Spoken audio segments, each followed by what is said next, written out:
And one thing I wanted to go back just to clarify, you talked about Hmm. the sample that you had from Hmm. one of your clients who said the person was a high D or an high I. Well, Hmm. just for explanation purposes, the what Tom is talking about is kind of on the behavioral end of it, on the say the DISC end of it, or the D for dominance. What they're talking about is how they deal with problems and challenges. And so people Hmm. can be either direct on one side of the spectrum or reflective on the other. So this person would be much more direct Mm. than reflective. And Yes. then for the high, that's how they deal with people in context.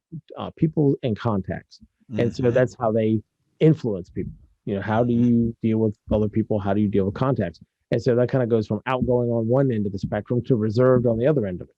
So Hmm. the person that Tom is talking about it would be considered very direct on how they deal with problems and challenges, and very outgoing on how they deal with people in context. And so that gives you a Hmm. little bit of context on the value that that person would be bringing to the organization. So, what are some of the other things on that list that to just add some examples? Sure.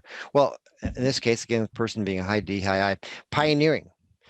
That's another characteristic. They're a team player. Mm, Another is that they're bottom line oriented. So just those three things right there. Look, go back in reverse. Bottom line oriented. You want this person to be on this project because guess what? They're going to make sure that they get the maximum amount of results for the time and money that's been invested in that project. So that would be a good person to have on that team. yeah, In addition to that, when you think about pioneering, so okay, is this person willing to take some risks? Right? Doesn't want to play it safe, but wants to take some calculated risks that could be very helpful to the success of that project. The team player.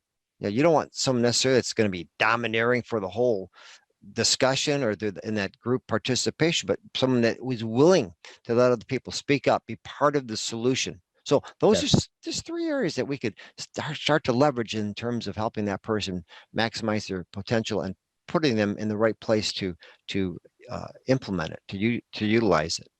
Which, and I think that's exactly right. One of the things that I always like to look at is when you're talking about this from an individual basis, it's really good to find out what strengths that you have and what value that you bring to the organization.